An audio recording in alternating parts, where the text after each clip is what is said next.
Hi. Hi.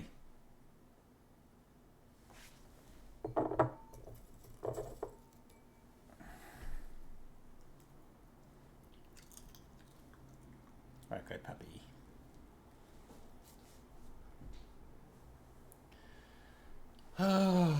Happy Friday.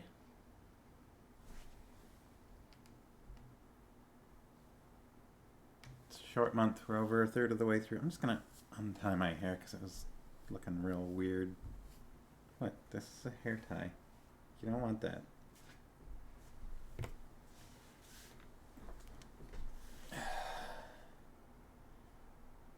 What's new?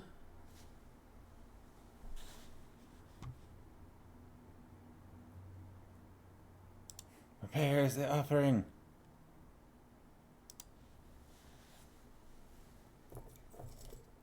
All right. You in? He doesn't know what to do if I don't let go of it.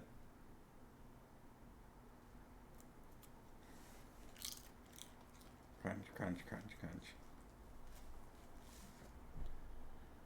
crunch. We're over a third of the way through February. Because it's a short month. And today's the 10th. February. February.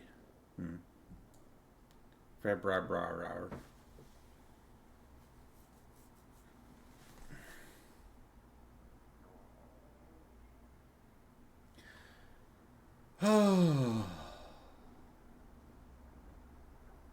Dig, dig.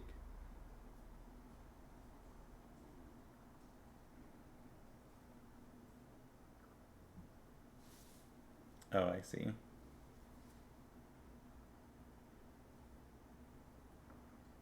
Wouldn't that be more like half, though? Hi, Sharkies.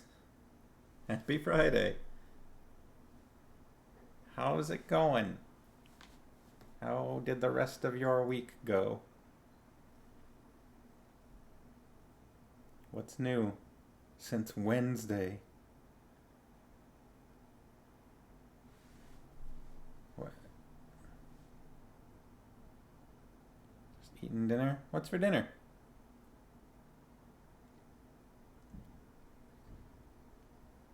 We had pho sort of for brunch, and then I just kind of stretched that out through the whole day, so really just had one bowl of pho to eat today. It was good, but it's a bad habit of mine. I had a theater friend over for dinner last night. That was soul filling.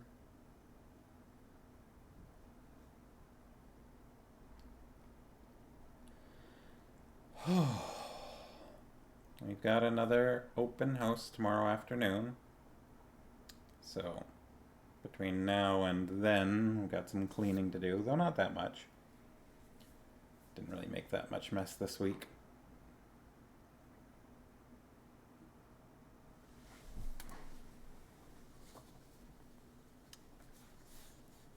We haven't had a stamp for a little while. Looking at the bingo sheet. What was the most recent one that we stamped in? I guess it was Belgrath scratching his beard. Yeah, just tidying. And then prior to that, it would have probably been him having a chat with Aldor. Or maybe it was the other way around. Dinner is leftovers, chicken and pasta from last night. Leftover pizza. Yeah, we've got some leftover pizza.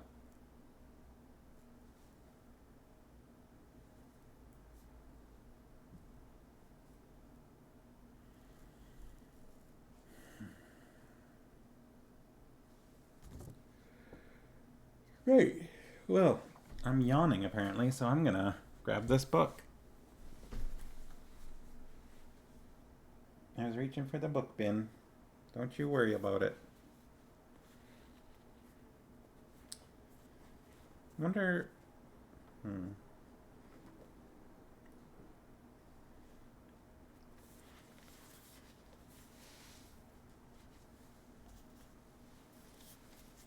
I was gonna wonder how long Enchanter's Endgame is comparatively, because the book that I'm holding contains 2 books, and it feels like we are nearly halfway through this. So.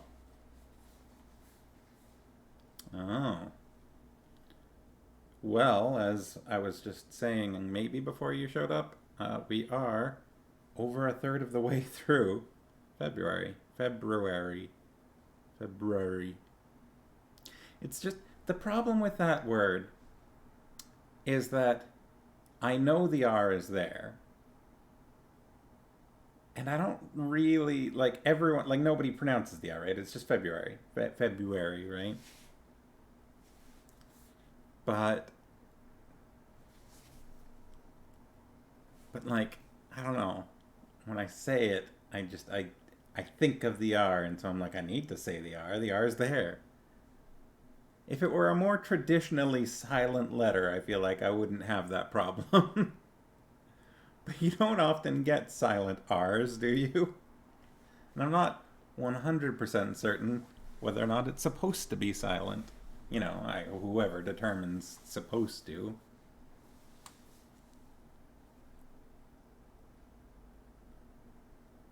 Hot lunch day always came with chocolate milk. It didn't always come with chocolate milk. It came with chocolate milk if you ordered the chocolate milk. Check your privilege, farm mouse.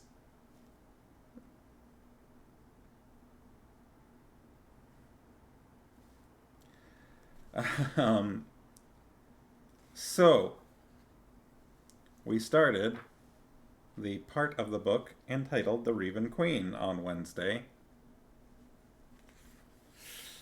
Oh boy. Which was chapter 22. And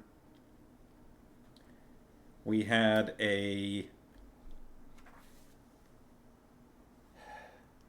terrain changing temper tantrum.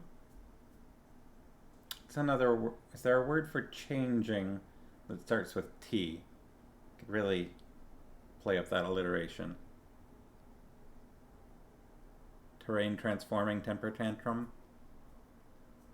Transforming makes it tricky to say. Terrain transforming temper tantrum. Terraforming isn't quite right, though. It's not accurate.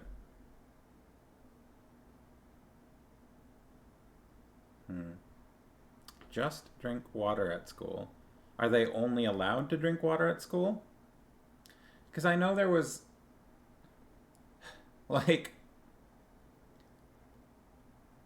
after I left elementary school, schools, like, after I was out of, like, grade 6, schools started having vending machines in them, I noticed. At least that's around when I noticed it. Maybe it's just that my elementary school hadn't gotten there yet, so it could have been earlier than that.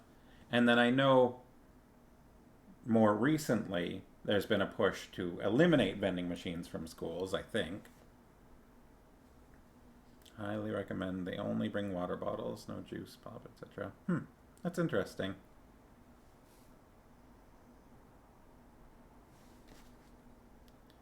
A bag of crisps. Chips is an odd word, isn't it? One of those, like... I guess the strange thing about it is in North America we use the word fries. And I don't think they... I don't know if the word fries is really used for something else in the UK or not. And then in North America we don't really use the word crisps. But chips is used for different things in both places. So it's like we've got a word we use and that they don't use at all, and they've got a word they use that we don't use at all, and then we both have a word that we use for different things. That's like the point of contention.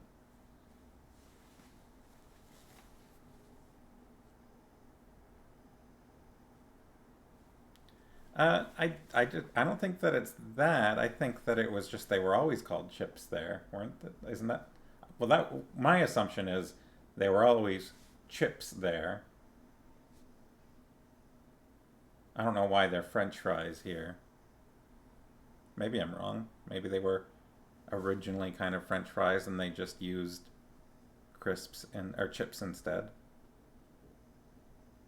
Hmm. Hmm.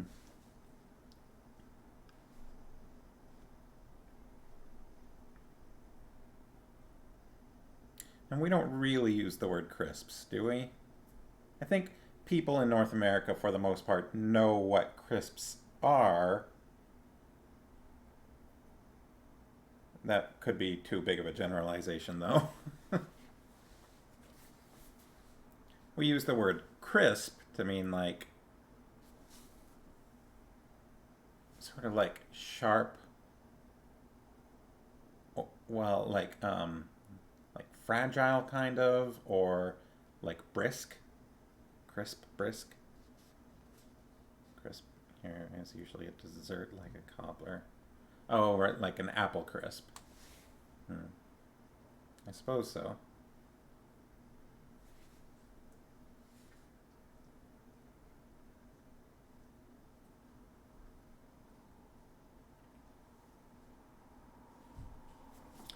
So, anyways,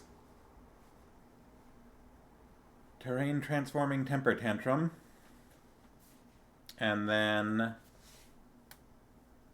um, Sinedra started to figure out something that she could use her amulet for, which is to adopt Garion's habit of eavesdropping, but from a distance.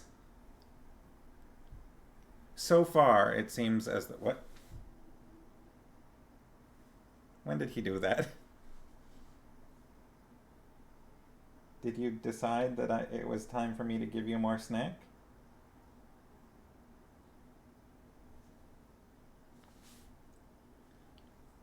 He got up and like crept up on me when I wasn't looking.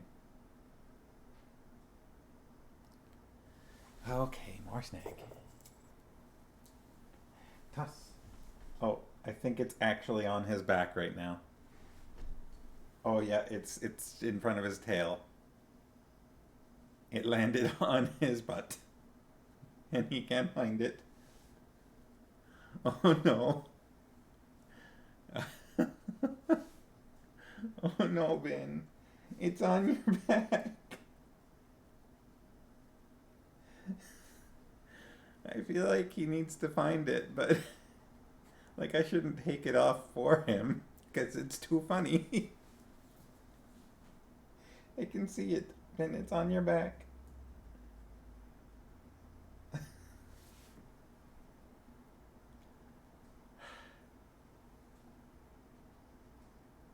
Okay, come here. Come here. Okay. Oh, maybe if he wags his tail enough, he'll knock it off. Come here. Ben. It's on your back. Oh, I think it maybe fell. No, it fell even. Oh, there it is. It's behind you, Ben. It fell down. No, I don't have it. It's behind you now.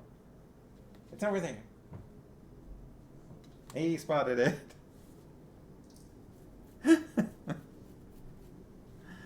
No, he doesn't. He doesn't understand pointing.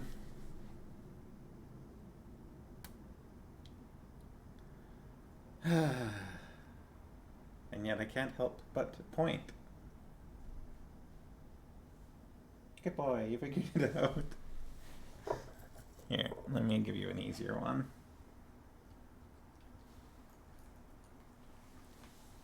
Alright, so Sinedra started to figure out something her amulet could do, which was eavesdropping, though so far it's only been localized to the Citadel. And there he goes, licking that wall again. Just that one corner there, he just...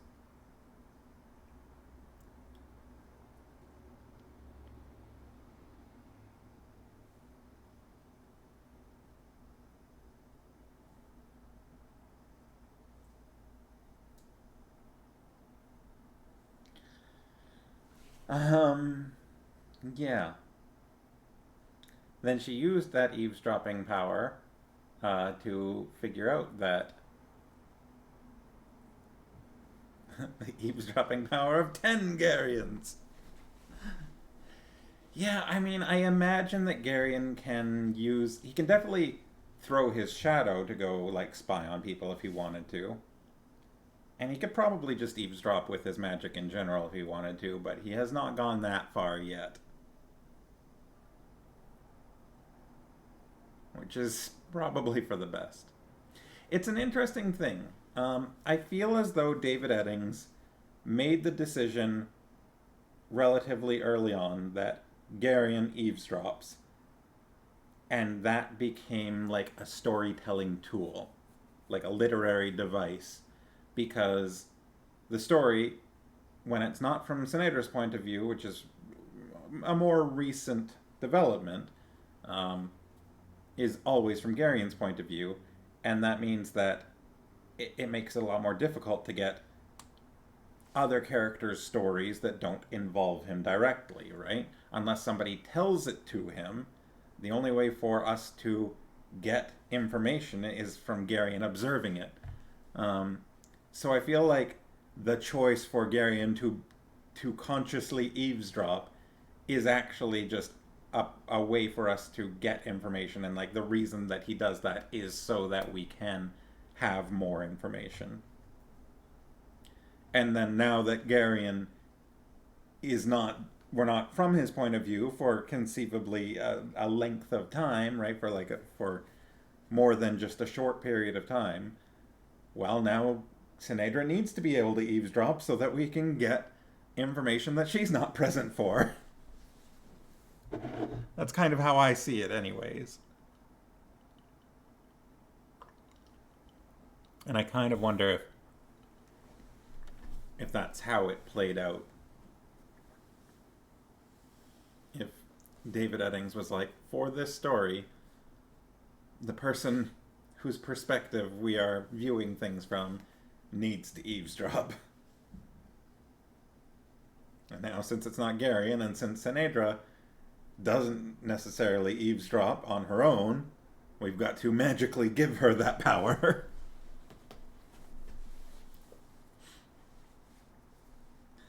So anyways, she went off and told the Elorn Kings that she should be the one that's in charge because of the wedding contract. And that was... We had King Anheg and Brand trying to shoot that down, but then some others, primarily Rodar and Chohag, advocating on her behalf.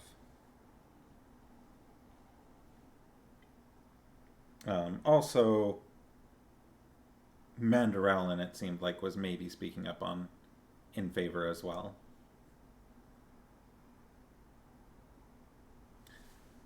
And that's mostly what happened in Chapter 22. There was one or two other little details. Sinedra learning about the prophecy and why Garion headed off on his own, with limited company. And that brings us to Chapter 23. So, I'm going to get right to it.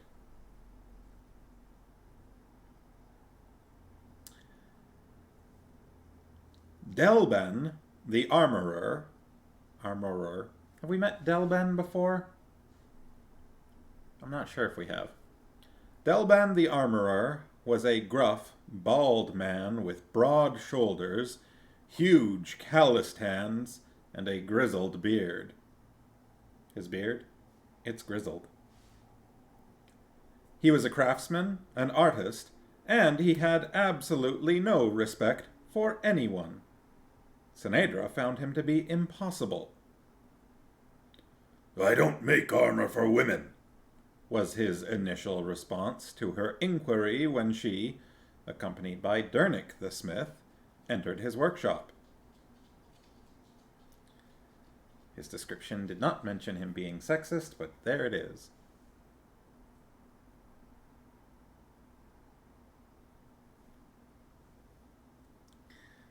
He's wondering if he forgot any crumbs. Maybe in this bowl up here.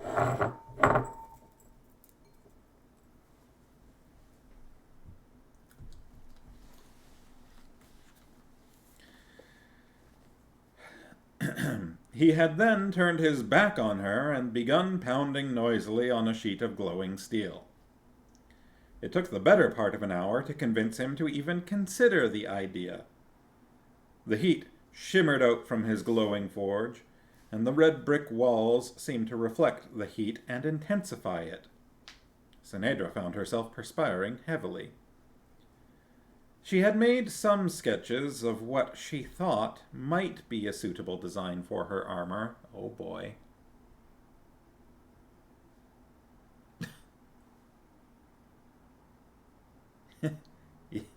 Yeah, all right. I mean, I guess he said, I was going to say maybe he's not sexist because it says he has no respect for anyone. But then he went and said, I don't make armor for women, which implies that he, as an armorer, he makes armor for men. So, there we go. Alright, anyways. She had made some sketches of what she thought might be a suitable design for her armor. All in all, she thought it would look rather nice. But Delben laughed raucously when he saw them. "What's so amusing?" she demanded. "You'd be a turtle in something like that," he replied. "You wouldn't be able to move." "The drawings are only intended to give you a general idea," she told him, trying to keep a grip on her temper.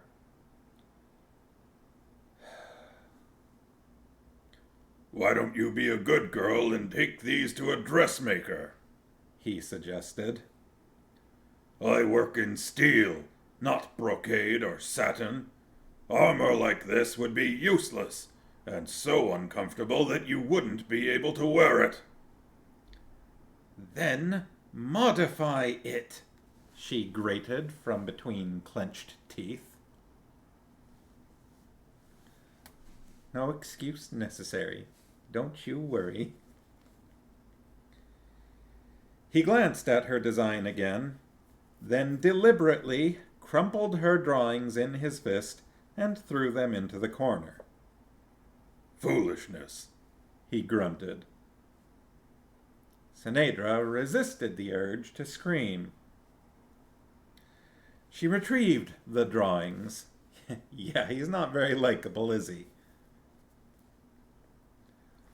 "What's the matter with them?" she persisted. "Too much here." He stabbed a thick finger at the shoulder represented on the drawing. "You wouldn't be able to lift your arm. And here." He pointed at the armhole on the breastplate she had drawn. "If I make it that tight, your arms would stick straight out." He doesn't understand that these aren't a blueprint.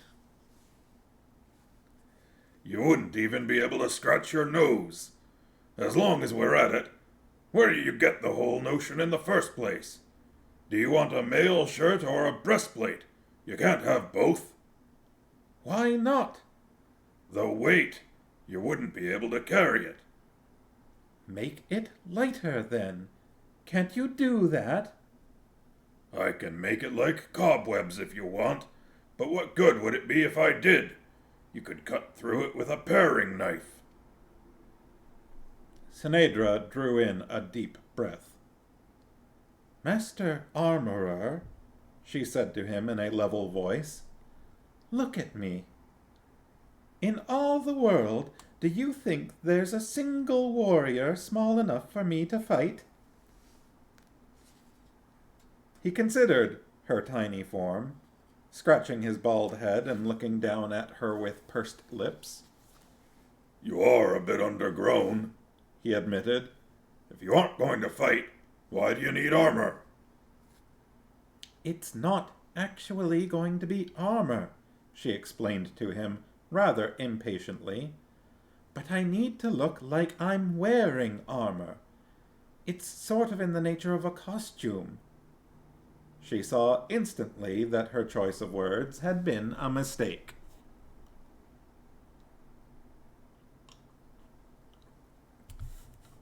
Delben's face darkened, and he threw her drawings away again. It took another 10 minutes to mollify him. Eventually, After much wheedling and outrageous flattery, she persuaded him to consider the whole notion as something in the nature of an artistic challenge. All right, He surrendered finally with a sour look. take off your clothes. What? Take your dress off. He repeated. I need exact measurements.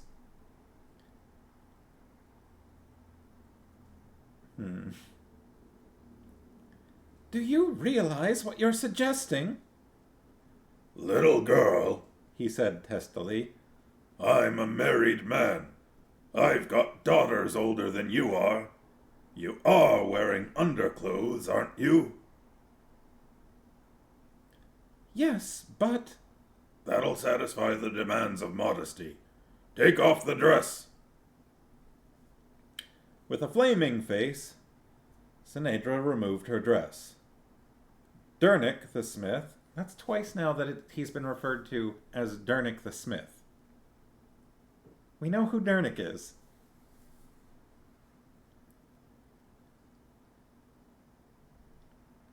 Maybe ceremonial armor is also at least somewhat functional, whereas she's going for entirely form over function.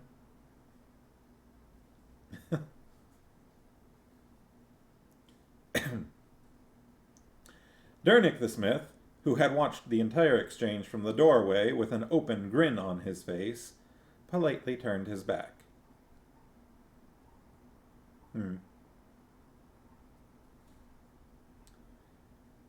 You ought to eat more, Delben told her. You're as scrawny as a chicken. I can do without the comments, she replied tartly. Get on with this. I'm not going to stand around in my chemise all day. Yeah. Delben picked up a piece of stout cord with knots tied in it at regular intervals. He took a great many measurements with the cord, meticulously recording them on a piece of flat board. All right, He said finally. that ought to do it. Go ahead and get dressed again. Sinedra scrambled back into her dress. How long will it take? She asked. 2 or 3 weeks. That seems fast. Impossible. I need it next week. 2 weeks. He repeated stubbornly. 10 days, she countered. For the first time since she had entered his workshop, the blunt man smiled. She's used to getting her own way, isn't she? He observed to Dernick.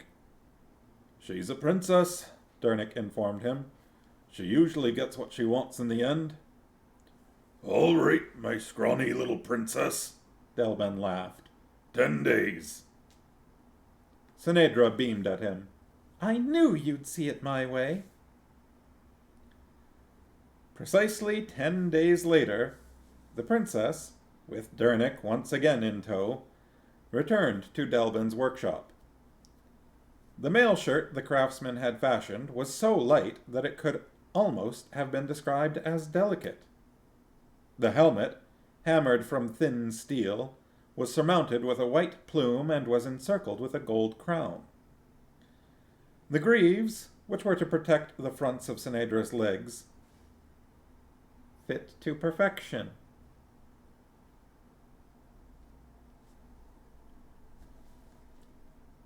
Did he think that we don't know what greaves are?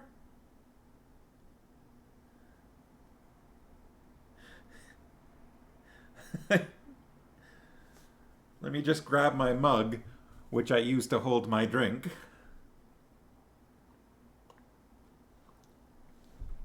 And put it back on my table, which supports all my stuff.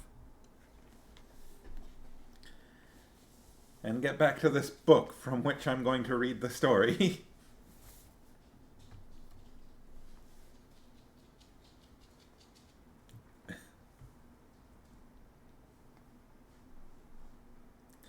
I guess it just...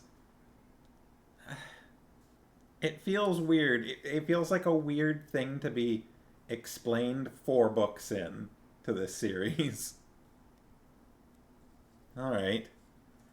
Maybe I'm just like maybe I've been around medieval stuff for too long, video games and armor and like the SCA and stuff like that. Like maybe I'm just too used to armor terms that like it yeah. Hmm. But Greaves though is that all right. Okay. It just felt odd. The greaves, which were to protect the front of Sinedra's legs, fit to perfection. I'll drop it. I'm sorry. There was even an embossed shield, rimmed with brass, and a light sword with an ornate hilt and scabbard. All right.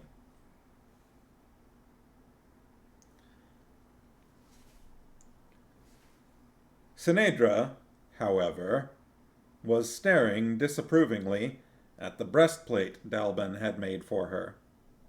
It would quite obviously fit. Too well.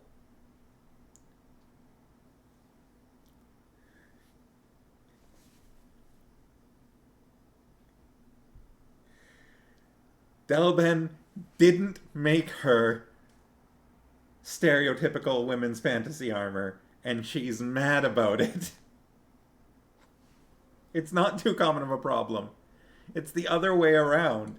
He made armor the way it's supposed to be, and she's upset about it. Maybe, alright. Didn't you forget something? She asked him. He picked the breastplate up in his big hands and examined it. It's all there, he told her. Front, back, all the straps to hook them together. What else did you want? You would be mistaken. Isn't it a trifle understated? Sinedra suggested delicately. Oh, I see.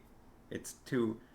I think it doesn't do that, and she wants it in the opposite direction even further. Understated, she suggested delicately. It's made to fit, he replied.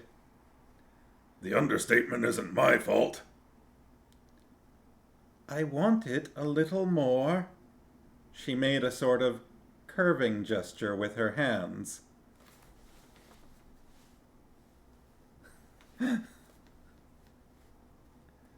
What for? Never mind what for. Just do it. What do you plan to put in it? That's my business. Just do it the way I told you to.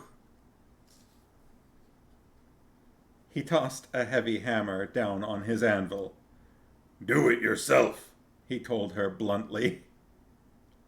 Dernick, Sinedra appealed to the smith. Oh no, princess, Dernick refused. I don't touch another man's tools. That just isn't done. Please, Dalben, she wheedled. It's foolishness, he told her, his face set. It's important, she coaxed. If I wear it like that, I'll look like a little boy. When people see me, they have to know that I'm a woman. It's terribly, terribly important. Couldn't you, well, just a little bit? She cupped her hands slightly.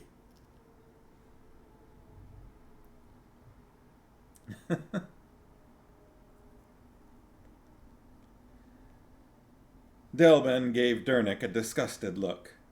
You ought to bring her to my workshop, didn't you?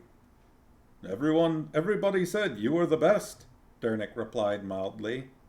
Just a little bit, Delben, Sinedra urged. Delben gave up. Oh, all right, he growled, picking up his hammer. Anything to get you out of my shop, but not clear up to here. He made an exaggerated gesture. I'll depend on your good taste, Delben, she smiled, patting his cheek with a fond little laugh. Shall we say tomorrow morning? The armor, Sinedra decided the following morning as she inspected herself in the mirror, was perfect. Well, what do you think, Adara? She asked her friend. Well, yeah, I mean, it's goofy because we're all used to wanting things the other way, right? We're all used to seeing armor with all that and going, ugh, no, that doesn't make sense. That would be dangerous and it's dumb and, blah, blah, blah. And so here we have an example of, oh, look, he made armor that's just armor and isn't trying to, he doesn't want to do all of that. And then Sinedra goes, but I need it to be like that. But it makes sense for her from her perspective because also, presumably she's going to be seen from a distance, right? This is for people to be able to identify her as a unique person from far away, presumably. Yeah, yeah. But it's odd because, like, I don't know, it's so like backwards in the presentation. Oh yeah.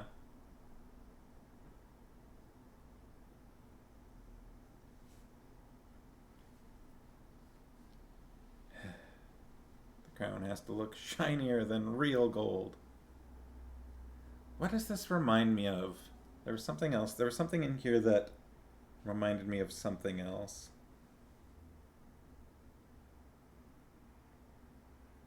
Oh, the I don't touch another man's tools thing that Dernick had. Another book I was reading in the Saga of Recluse. There's a whole lot of books in there that have a really interesting take on magic, and frequently the main characters end up as craftsmen of some kind.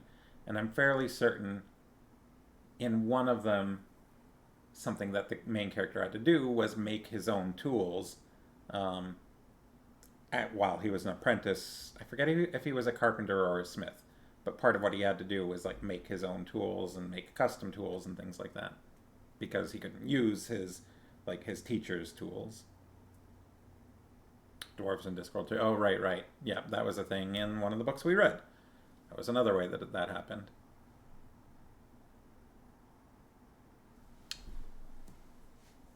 Clarmon followed the channel. Hello, Clarmon. Thank you for the follow.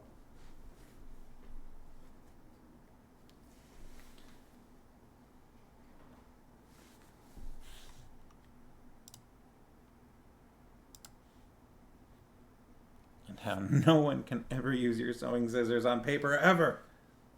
But also, you know, in this type of situation, it would be like even if they were using them for sewing, they couldn't use your scissors. Only you can use your scissors. Anyways, where were we? It's just exactly right. What do you think, Adara? She asked her friend. It looks very nice, Sinedra, the tall girl replied, although a bit dubiously. It's just exactly right, Sinedra said happily, turning so that the blue cape fastened to the shoulder pieces of her breastplate flared and swirled dramatically. Twirl! The gleaming mail shirt she wore under the breastplate reached to her knees and wrists. The greaves covering her calves and the arm guards reached to her and the arm guards reaching to her elbows were inlaid with brass. Delbin had steadfastly refused the notion of gold. The armor did chafe a bit through the thick linen undershirt she wore, Sinedra privately admitted, but she was prepared to accept that. She brandished her sword, studying the effect in her mirror. You're holding it wrong, Sinedra, Adara suggested politely. Show me, Sinedra said, handing over her sword. Adara took the weapon and gripped it firmly, its point low. She looked extremely competent. "Where did you ever learn to do that?" Sinedra asked her. "We're given instruction," Adara replied, handing back the sword. "It's traditional." "Help me on with my shield." Between them, they managed to gird the princess in all her warlike equipment. "However do you keep it from getting tangled up in your legs?" Sinedra demanded, fumbling with the long scabbard at her waist. "Hold on to the hilt," Adara told her. "Do you want me to go along?"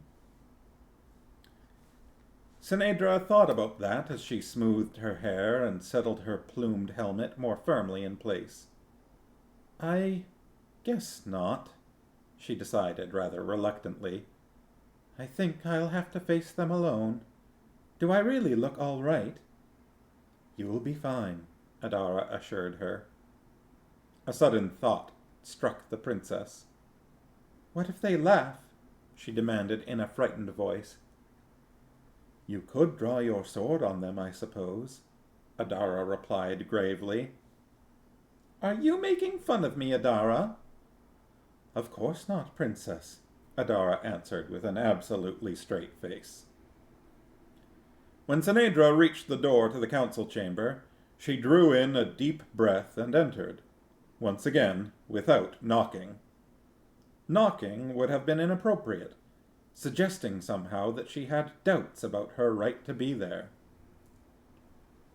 "Well, gentlemen," she said to the assembled kings and generals as she stepped to the center of the room where they could all see her. King Rodar rose politely. "Your Majesty," he greeted her, bowing. "We were curious about your absence. The reason is now abundantly clear." "Do you approve?" she could not help asking. She turned so they could all see her armor. King Rodar looked at her, his eyes speculative. "It is impressive, don't you think?" he said to the others. "Just the right touches in the right places. The Arans will flock to her, and the Tolnedrans... Well, we'll have to see about the Tolnedrans." King Anheg looked like a man having a serious struggle with himself. "Why do I feel like I'm being pushed into something?" he complained. "The very notion of this makes my blood cold, but I can't think of any rational arguments against it."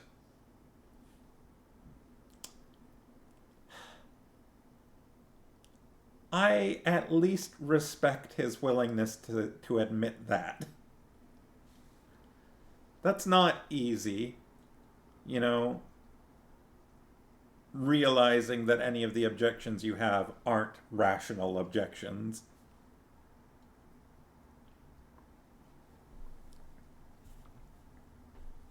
I don't necessarily respect his urge to object to all of this in the first place. He knows he's already outnumbered. He knows that. But I mean, his objection is she's not a man. Which is, but he's also been described as being an intelligent person. He does a lot of studying. And so I feel like him saying here that he can't think of any rational arguments against it is somewhat him realizing that flaw within himself. Right? Like him changing his mind. And changing your mind isn't always an easy thing to do. I suppose there's that.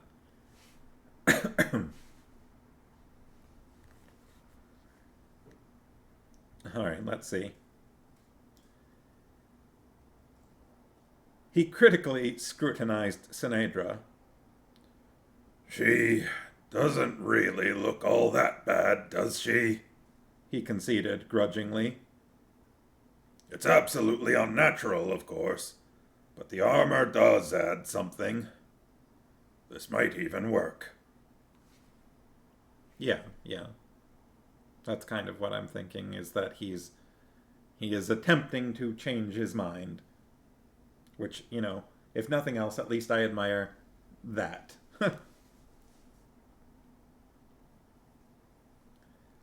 I'm so glad I meet with your Majesty's approval. Sinedra almost gushed at him. She tried to curtsy, but her armor made that impossible.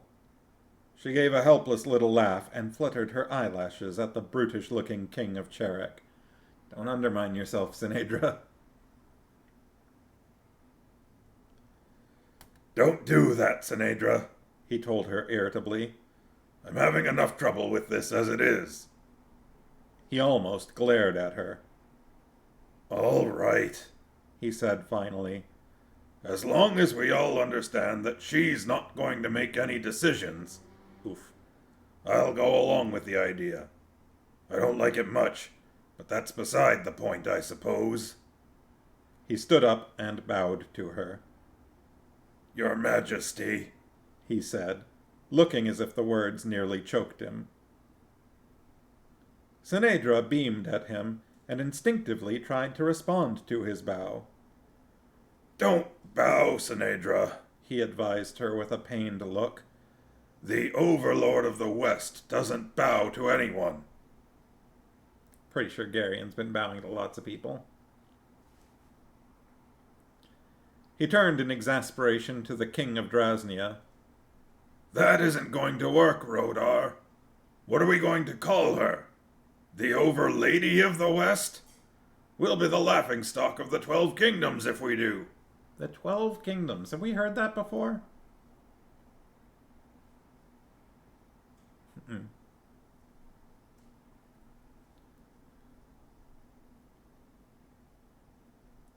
We call her the Revan Queen, my dear Anheg, King Rodar replied urbanely.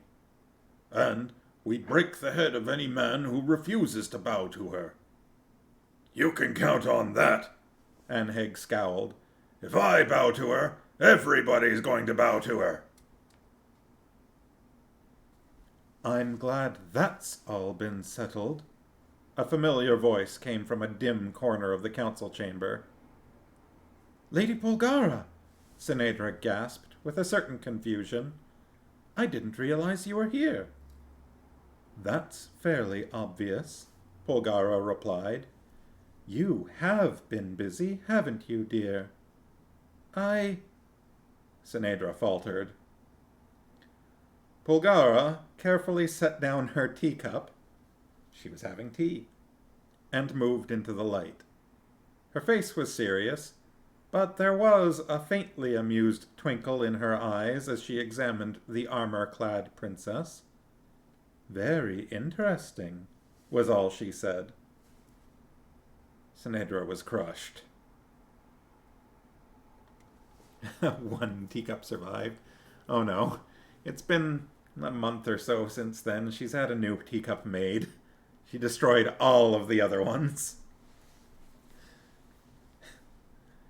When lightning rained down on the Isle of the Winds, it hit every single teacup in the land. Oh. Puppy. Oh, I dropped it. There you go.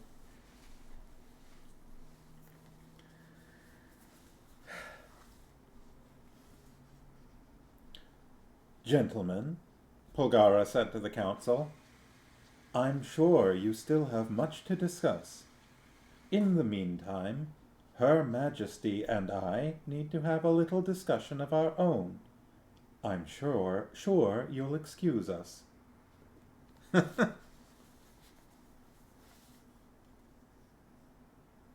She moved toward the door.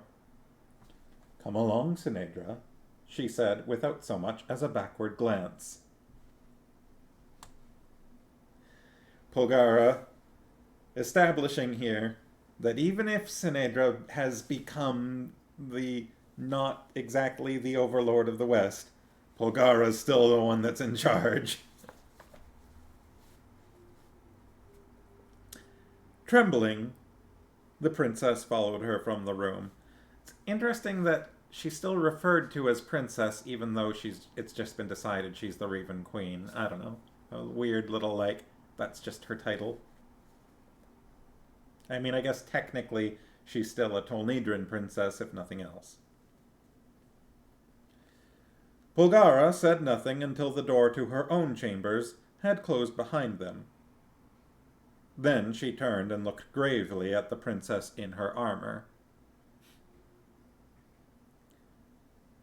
I've heard about what you've been up to, Sinedra.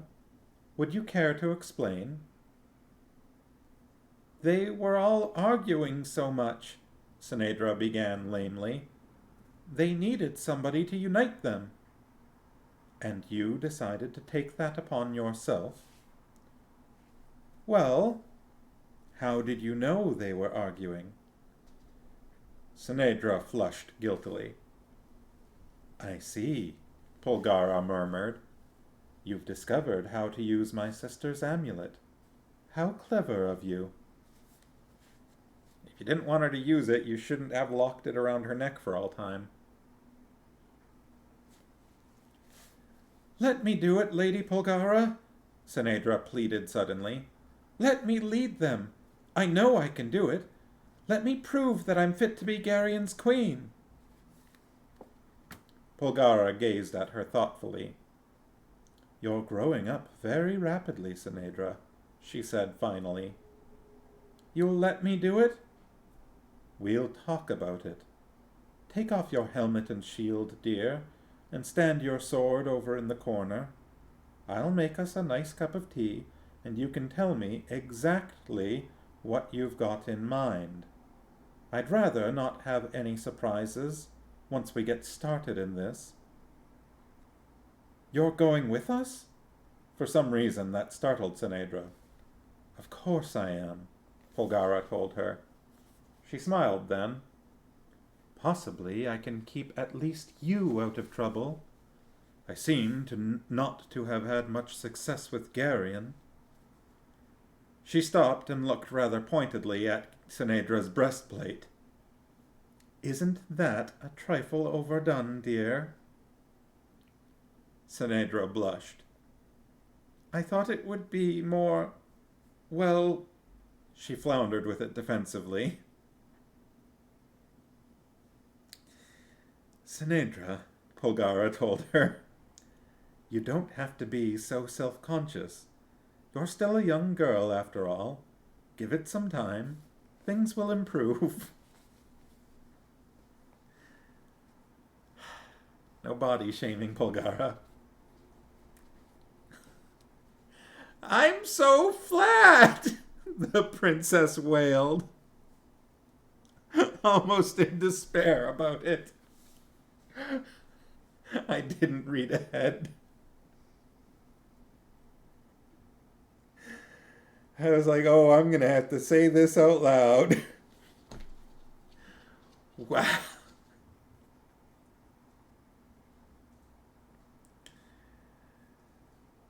A thought occurred to her.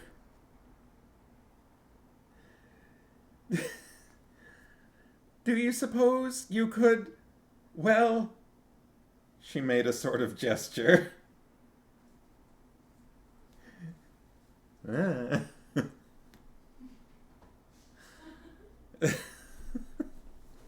She made a sort of gesture. No, dear, Polgara said firmly. That wouldn't be a good idea. It would do some very strange things to certain necessary balances within you, and those are not the sort of things to be tampered with. Just be patient. If nothing else, a few children will fill you out.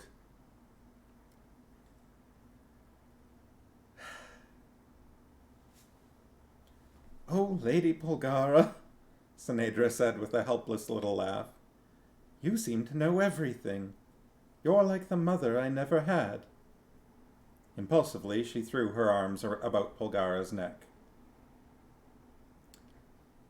Polgara wrinkled her nose. Sinedra, she suggested, why don't you take off your armor? You smell like an iron pot. Sinedra began to laugh. In the days that followed, a number of people left Riva on important missions. Barak sailed north to Val Alorn to attend the outfitting of the Cherak fleet. Mandaralan left for Vomimbre to report to King Corodulan. The fiery young Leldoran, there he is, who had received a pardon at Garion's request, took ship to return to Asturia to make certain preparations there. Hetar, Relg, and Colonel Brendig departed for Kamar, where they would separate and each would return home to oversee the final stages of the mobilization.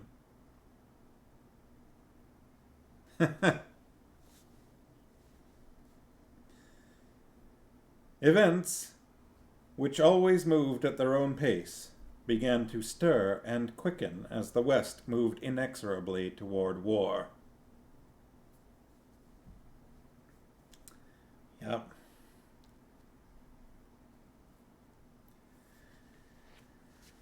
Oh boy. That was something. Chapter 24 looks pretty short to me. Goes from basically page 213 to page 2... It finishes page 218. Should I read a bit more of chapter 24? While the West goes to war?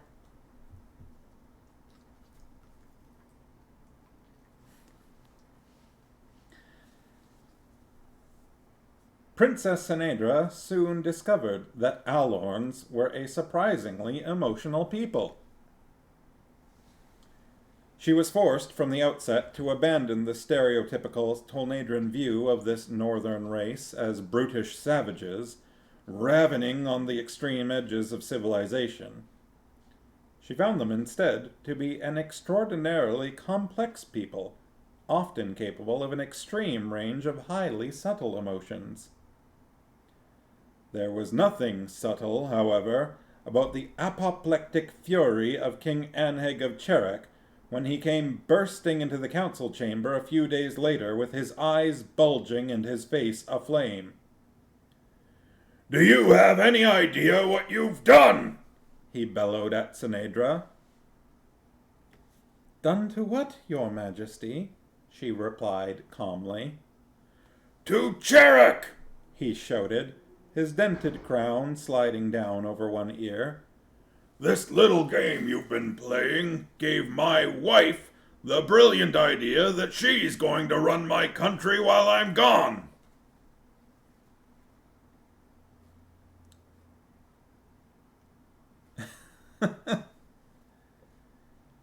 "She's your wife, King Anheg," Sinedra pointed out coolly.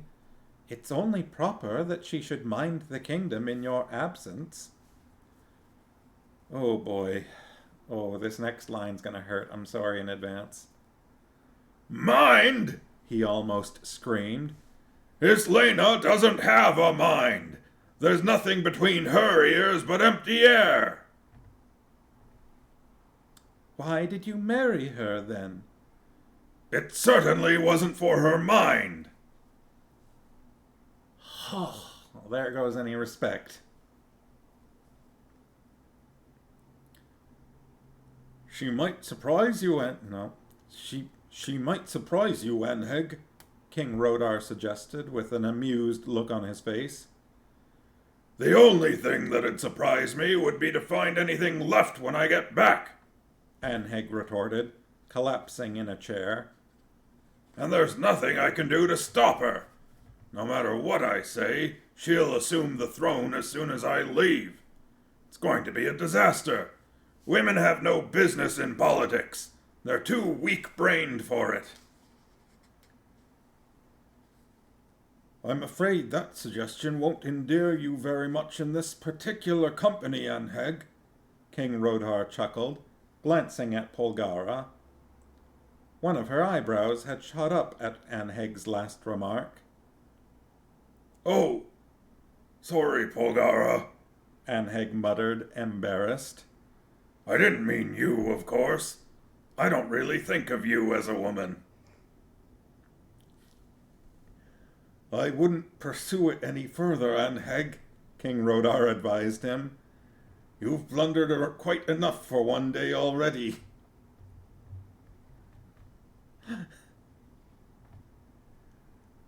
That's all right, Rodar, Polgara said in a frigid tone. I find the observations of the King of Cherek most interesting. Anheg winced. I really can't understand you, my friend, King Rodar said to Anheg. You've given yourself the finest education in the north. You've studied art and poetry and history and philosophy, but on this one subject you're as blind as an illiterate peasant. What disturbs you so much about the idea of a woman with authority?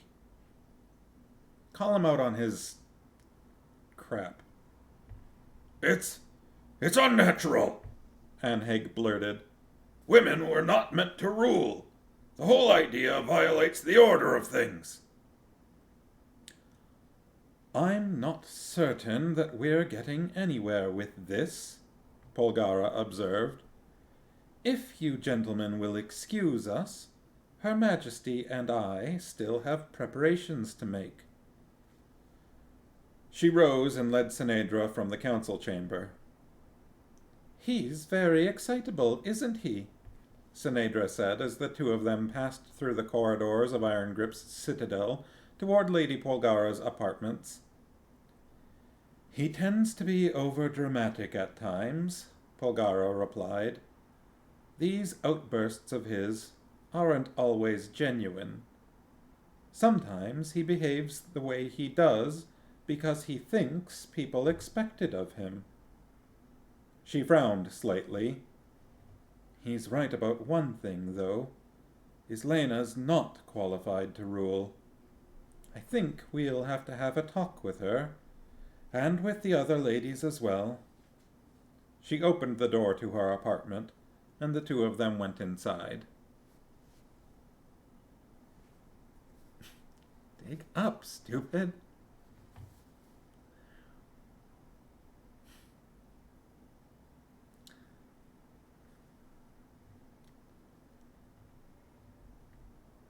Most of the damage that had resulted from Polgara's vast rage had been repaired, and there remained only a few scorch marks on the stone walls to testify to the violence of her fury.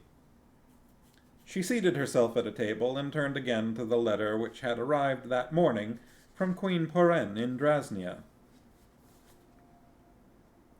I think it's rather obvious that we're not going to be able to catch up with my father and the others now, she observed somewhat regretfully. But at least there's one thing we won't have to worry about any more.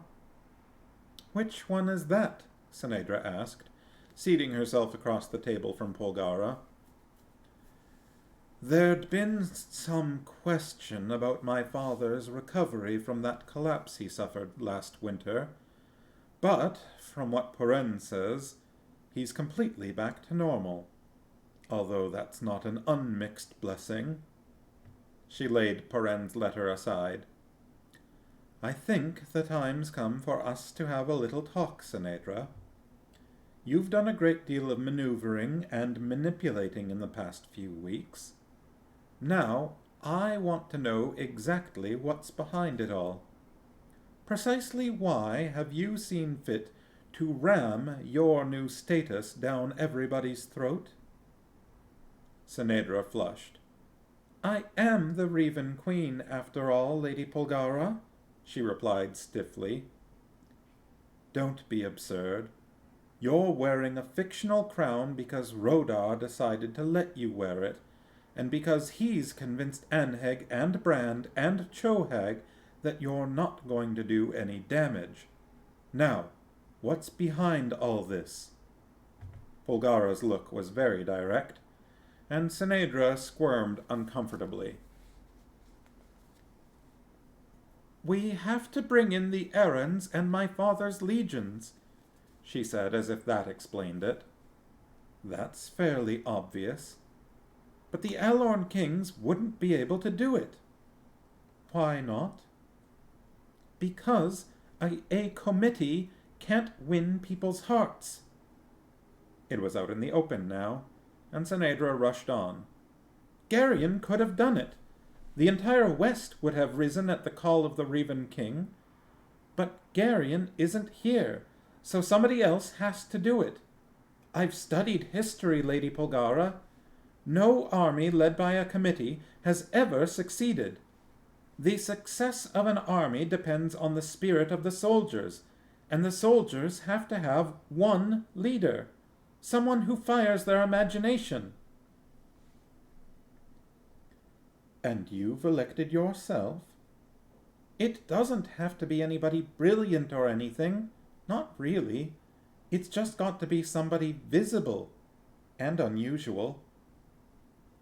And you think that a woman's going to be unusual enough and visible enough to raise an army, and incidentally to pose enough of a threat to attract the undivided attention of Tar Urgas and Zakath, the Malorian Emperor? There's a new name. Everybody get that new keyword? Zakath, with an apostrophe at the beginning. It's apostrophe Zakath, the Malorian Emperor. We've heard about Tar Urgas lots, but this is the first mention of Zakath we've had. It'll be on the quiz later. Don't worry, it'll go straight into your codex.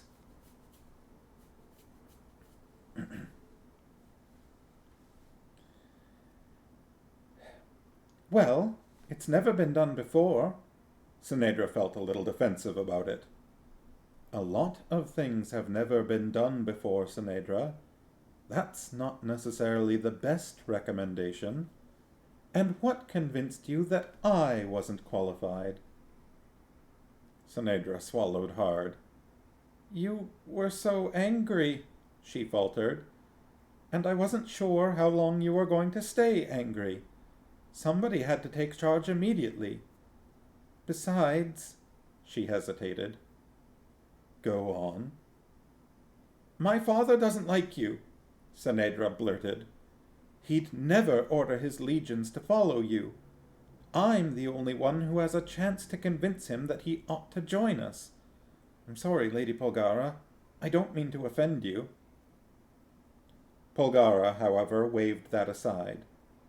Her face was thoughtful as she considered Sinedra's arguments. It would seem that you have given the matter some thought, she concluded. All right, Sinedra, we'll try it your way. For now. Just don't do anything exotic. Now, I think we'd better have a talk with the ladies. The conference that took place in Polgara's apartments that afternoon concerned matters of state. She waited quietly until the little group had all gathered, and then she spoke to them rather gravely.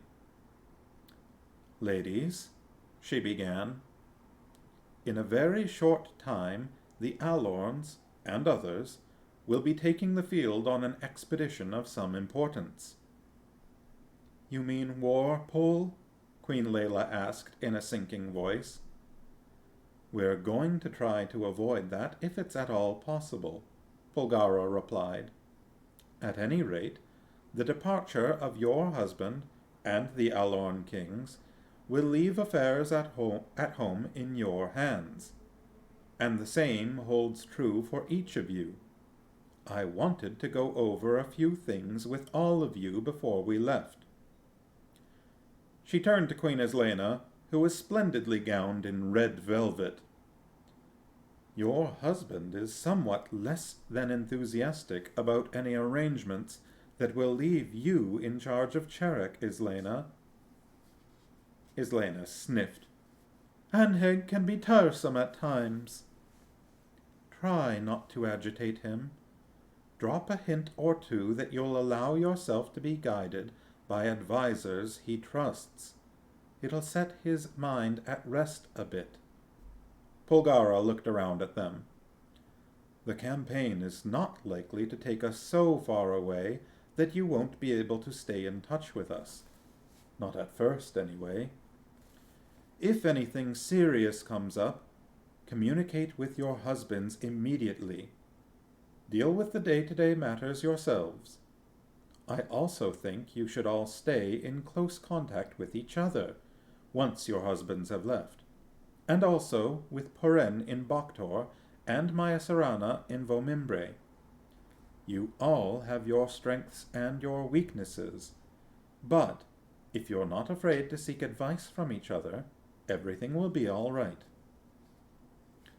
Possibly we should arrange for some kind of network for communications, Queen Layla mused thoughtfully. Relays of horses, messengers, fast ships, that sort of thing. The Tolnadrans have done that for centuries. I'm sure you'll be able to arrange it, Layla, Polgara smiled at her. The one thing you all must remember is to pay close attention to anything Poren tells you. I know she's very young and a bit shy about putting herself forward, but Drasnian intelligence will report directly to her, and she'll be aware of things long before any of the rest of you are. And I want you all to keep a particularly close watch on the Tolnadrans. They like to take advantage of periods of turmoil. Absolutely do not sign anything offered to you by a Tolnadran, no matter how attractive it looks. I trust Ranbaroon about as much as I'd trust a fox in a henhouse. No offense intended, Sinedra. I know my father too, Lady Polgara, Princess Sinedra replied with a smile. Yeah. Please, ladies, Polgara told them firmly. No adventures while I'm gone.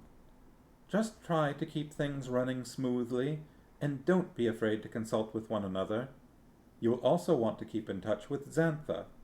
The Dryads have access to a great deal of information about what's going on in the south. If any real emergency arises, get word to me immediately. Will you want me to keep the little boy? Merrill asked. I'll be at Val-Alorn with Islena, so he'll be safe with me. My girls are very fond of him, and he seems happy with us. Polgara thought about it for a moment. No, she decided finally. Aaron's going to have to go with me. Aside from Garion, he's the only person in the world who can touch the orb. The Angarax may realize that and try to take him. I'll care for him, Taiba offered in her rich voice. Oh, Taiba's there. He knows me, and we're comfortable with each other. It'll give me something to do. Surely you are not planning to go along on the campaign, Taiba, Queen Layla objected. Taiba shrugged. Why not? And don't call me Shirley, she replied.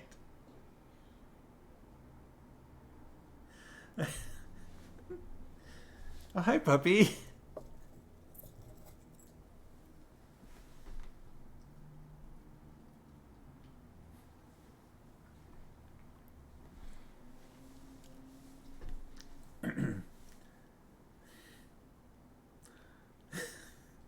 Taiba shrugged.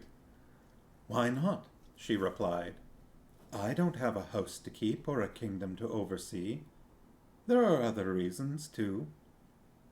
They all understood. What existed between Taiba and Relg was so profound that it seemed somehow outside the sphere of normal human attachment, and the Olgo's absence had caused the strange woman something rather close to physical pain. It was now obvious that she intended to follow him, even into battle if necessary. Ariana, the blonde Mimbrate girl who had accompanied Leldoran of Wildantor to Riva, cleared her throat in preparation to raising a matter of some delicacy. The lives of women are circumscribed by proprieties, she noted.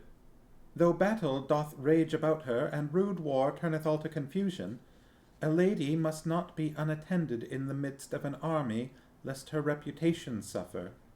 Lady Adara and I have of late held some conversation concerning this, and have concluded that we must accompany Princess Sinedra as her companions. We would do this out of duty, even were we not impelled by love." "Very nicely put, Ariana," Adara murmured without any hint of a smile. "Oh dear," Queen Layla sighed. "Now I have 2 more to worry about." "I think that covers everything then," Polgara said. "Running a kingdom isn't all that much different from running a house, and you've all had experience at that. Don't change any major policies, and don't sign any treaties. Aside from that, just let yourselves be guided by common sense. I think we can join the gentlemen now. It's getting on toward supper time, and men tend to grow restless if they aren't fed regularly." Meeting of the women's luncheon is adjourned. Gavel. That's the noise it makes, right? Gavel, gavel.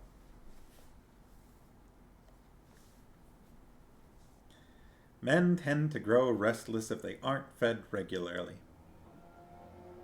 It's true. Yeah. Can confirm. Queen's got to keep the king fed. No one else can do that.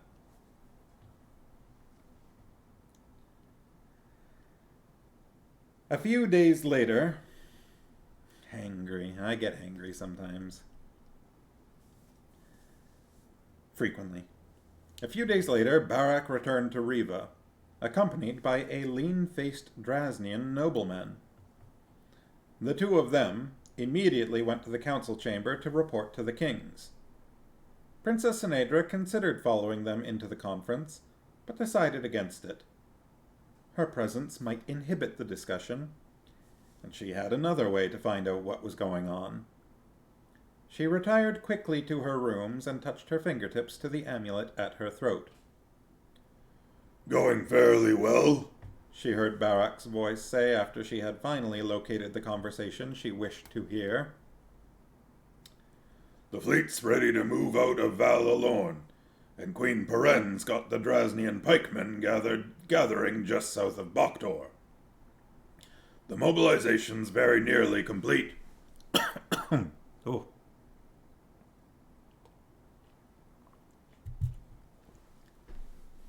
The right radio frequency. "I think we've got some problems, though. Count Karel here has just returned from Thul Mardu. All the reports out of the northern Cthul Murgos have been channeled to him, so he can give us a fairly clear assessment of the situation there."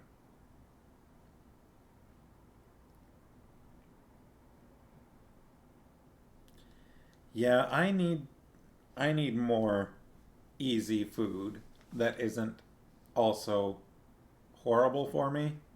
Because I can make instant noodles quickly and easily. Like, it's just, something I don't have to think about. And I can make, something out of a can easily. But if it's anything much more complicated than that, sometimes I'll get, executive dysfunction. Is that the way I'm trying to think? Where I just, I can't look into the fridge and see these ingredients and imagine myself turning those into something edible, something that is food. So if I don't have something that's fast and easy to eat, sometimes I just kind of will shut down and not really be able to do anything self-sustaining, which is not good. Obviously that's a bad quality to have, but it's just, I don't know, sometimes I'm just I can't do things. I can't make complicated, things that take a bunch of steps. Even, I know there are things to do. Break those steps down into individual pieces and just do those. And it's I can't do that. I just am nope. Gonna sit and do nothing and get steadily more upset because I'm getting hangry.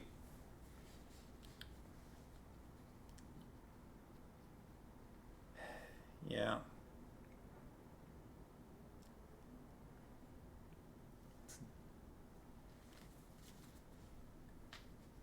Something like that.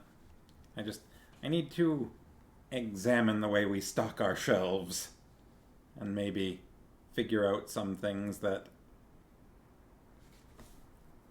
have some nutrients in them that are also easy to, like, quick, that are quick.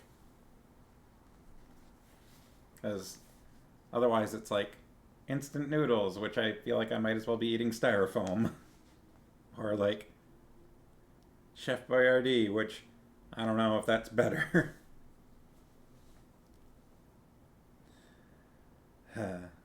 Alright.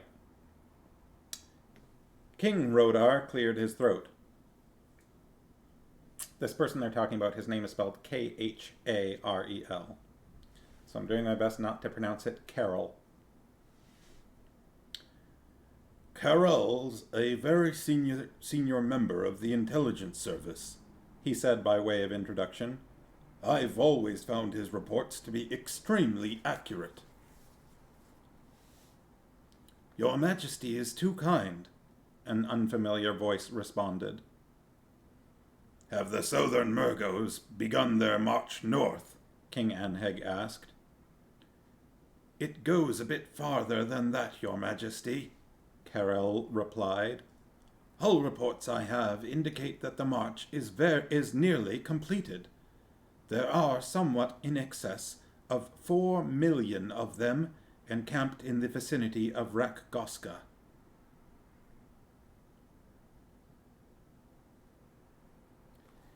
Yeah,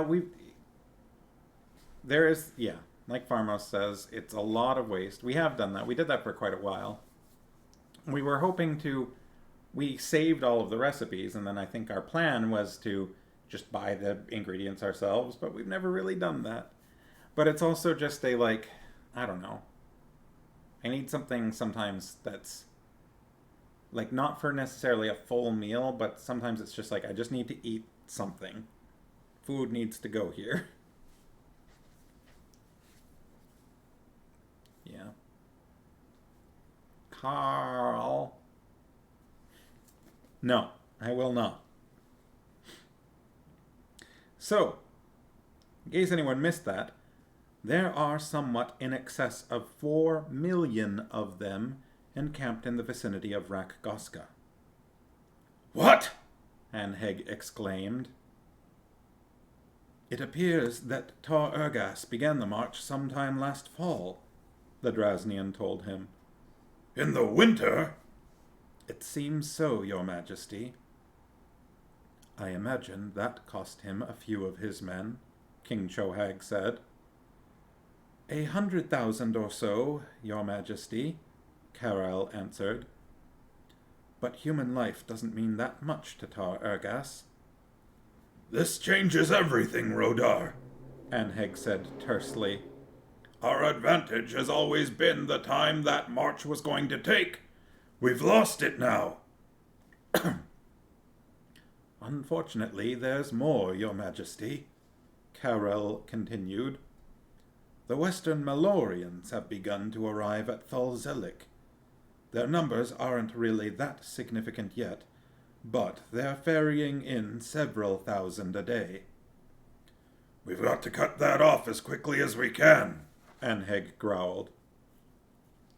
Rodar, can you get your engineers to the eastern escarpment within a month? I'm going to have to portage a fleet across to the headwaters of the River Mardu. We've got to get ships into the Sea of the East as soon as possible. If we don't head off Zakath, his Malorians will swarm us under. I'll send word to Poran immediately, Rodar agreed. One wonders if the noble Count has any good news, the Earl of Selene suggested dryly. There is some possibility of division in the enemy ranks, my lord, Carel replied. Tar Ergas is behaving as if he considers himself the only possible choice as over-general of the Angarak armies. At the moment, he's got the advantage of numbers on his side. That may change if the Malorians manage to land a big enough army. There are rumors that Zakath would like to dispute the leadership of Tor Ergas, but he's reluctant to try it in the face of 4 million Murgos. Let's try to keep it that way, Rodar said. Tor Ergas is insane, and crazy men make mistakes. I've heard about Zakath, and I'd rather not face him in the field. Apparently Zakath has a reputation. King Chohag spoke wryly. Even as it stands without the Malorians, we are going to be taking the field at about a 2-to-1 disadvantage, and that's assuming that we can persuade the Errands and Tonadrins to join us.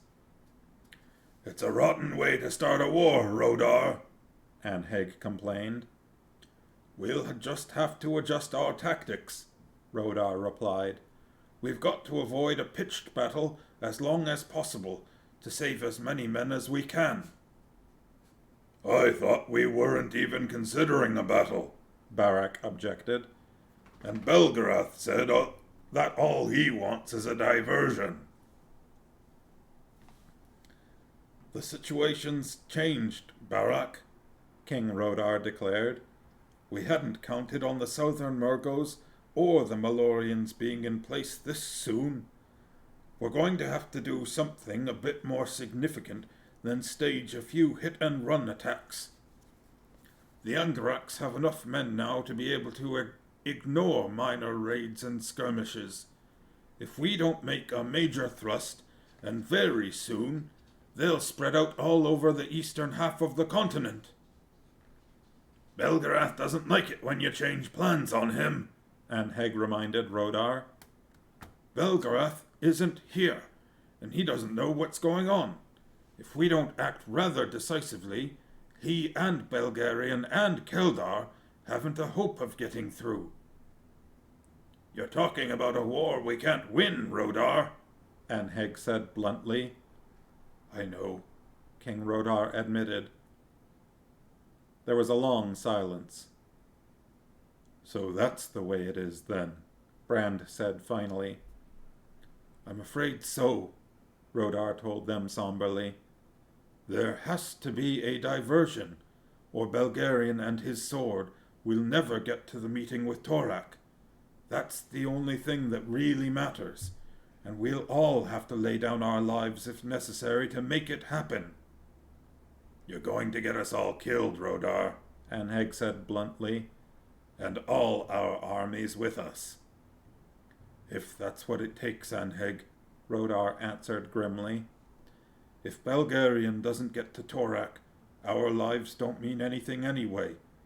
Even if all we have to die, even if we all have to die to get him there, it's still worth it.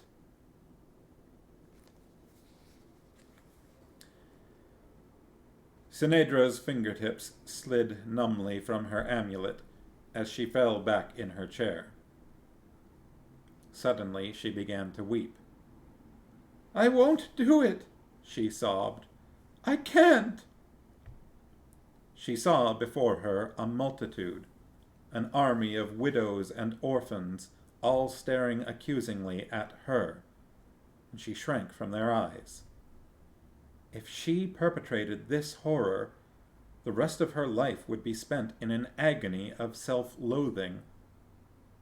Still weeping, she stumbled to her feet, fully intending to rush to the council chamber and declare that she would have nothing further to do with this futile war. But then she stopped as the image of Garion's face rose in her mind. That serious face with the unruly hair she always wanted to straighten. He depended on her. If she shrank from this, the Angarax would be free to hunt him down. His very life, and with it, the future of the world, was in her hands. She had no choice but to continue. If only she did not know that the campaign was doomed. It was the knowledge of the disaster that awaited them that made it all so terrible. No, I don't think we have anything about Sinedra on the bingo page right now. which makes this section a little inconvenient for Bingo.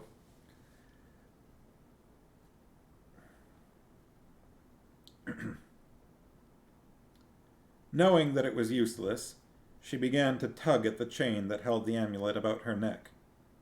Had it not been for the amulet, she would have remained blissfully ignorant of what lay ahead. Still sobbing, she yanked frantically at the chain, ignoring the sting as it cut into the soft skin of her neck. "I hate you!" she blurted irrationally at the silver amulet with its crowned tree.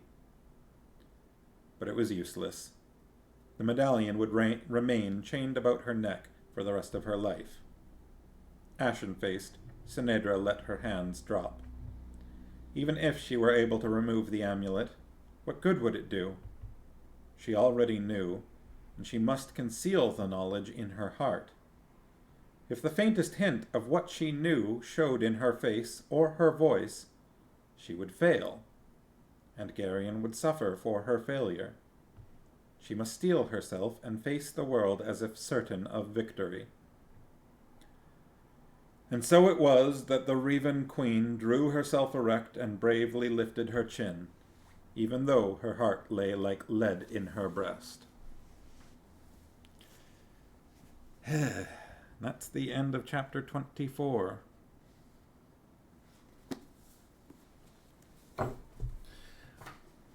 We had almost the opposite of Barak suggesting violence. Barak suggesting there wasn't supposed to be violence. Heavy. Yeah, everybody might die. It's interesting, right?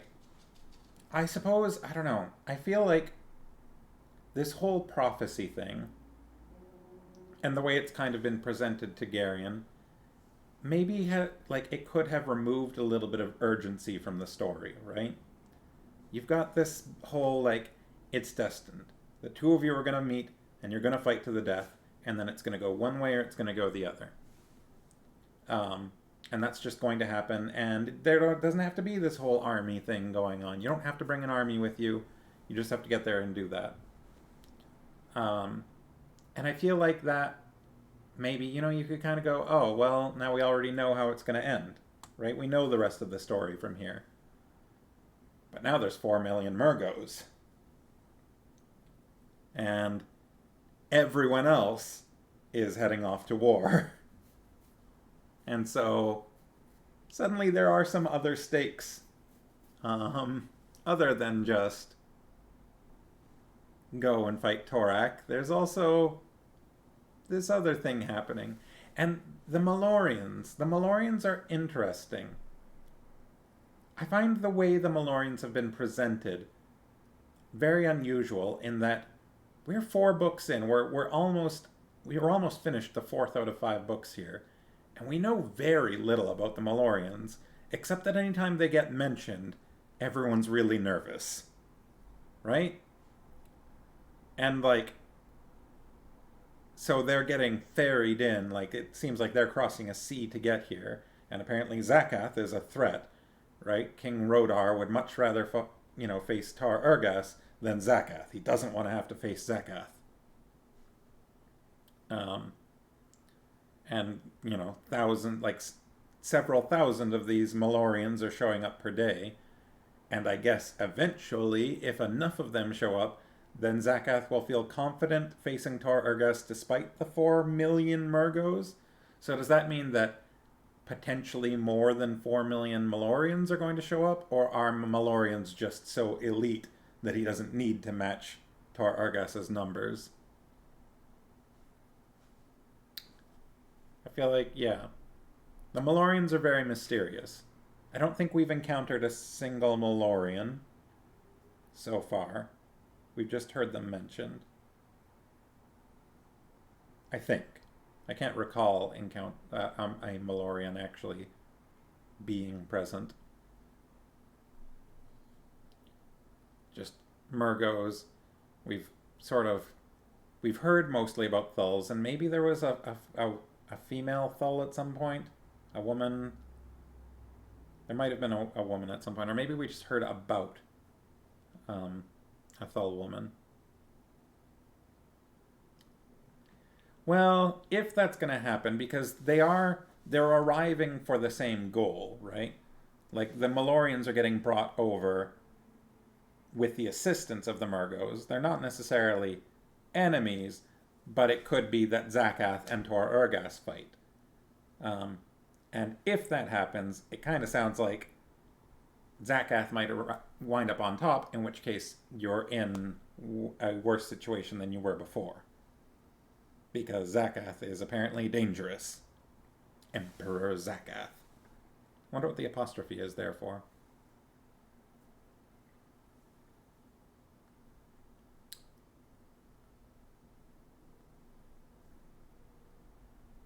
Or it could be that just enough Malorians show up that Zakath feels confident in confronting Tor Urgas, and Tor Urgas backs off. In which case, now you have Malorians and Murgos and a lot of both. And Zakath in charge. I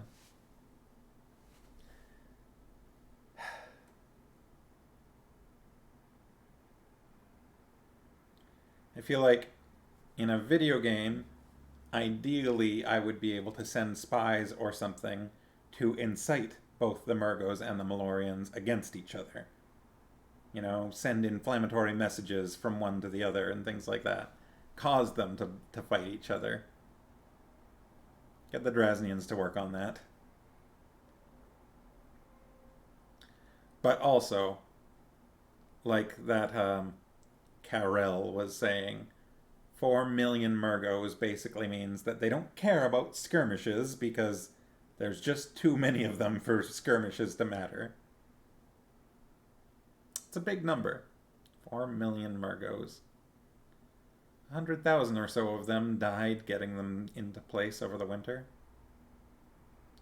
But also, like, how do you feed 4 million Murgos? They've talked about that being the problem, right? You can't have an army of 4 million sitting in one place because their food will run out. I guess they're not in hostile territory, though. They're still in friendly territory, so they can have supply chains and they can have, you know, food coming to them. So I suppose what they talked about before was you can't have that big of an army in hostile territory because the locals will burn the food and whatever, poison it and whatnot. Well, it's just about 20 to 9. Again, yeah, I feel like we just haven't had any of the characters that are kind of our remaining spots on the bingo sheet. Taiba made an appearance, but without Relg, so it's the duo of them that is a problem. Relg left entirely. Barak left, but then came back. Mandaralin left. Durnik is around, but he couldn't touch another Smith's tools, so, you know. Garion's not there. And because of that, there's no one for Belgarath or Pol to be a snob to, besides which Belgarath's not there. We'll get there for sure.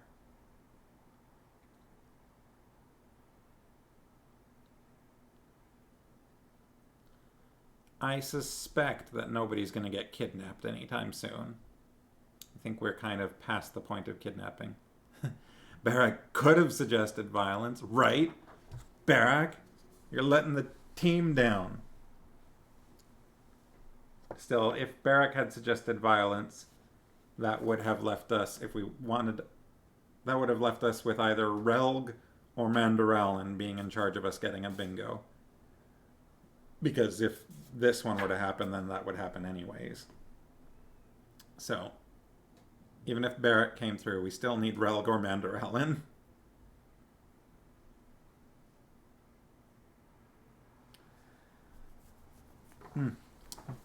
This sheet has ended up slightly trickier than I anticipated.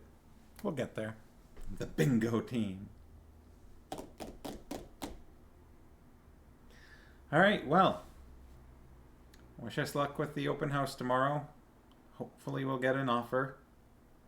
Honestly, a little surprised we haven't yet, considering how many people have come through over the past week. Hopefully soon.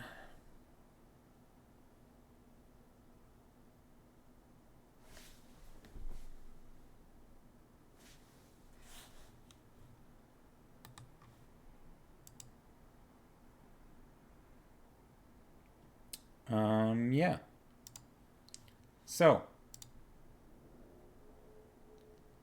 hope everybody has a good weekend. And again, barring interruptions, I'll be back here next Wednesday. Try to relax a little bit if you can. And yeah. See you then. Okay. Bye.